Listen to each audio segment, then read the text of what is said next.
ผู้โดยสารโปรดทราบที่นี่สถานีบ้านโป่งที่นี่สถานีบ้านโป่งผู้โดยสารที่มีความประสงค์จะขึ้นหรือลงจากขบวนรถโปรดตรวจสอบสิ่งของและสำรองของท่านที่นำในตัวมานำมาขึ้นและลงถูกต้องครบถ้วนด้วยครับขบวนรถด่วนเทียบชลาสถานี1เป็นขบวนรถด่วนขบวนที่84รับส่งผู้โดยสารจากสถานีตากไปทางสถานีกรุงเทพครับ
สำหรับขบวนรถด่วนขบวนที่84เมื่อออกจากสถานี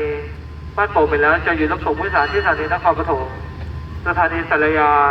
สถานีบางบำรุงเป็นสถานีถัดไปครับ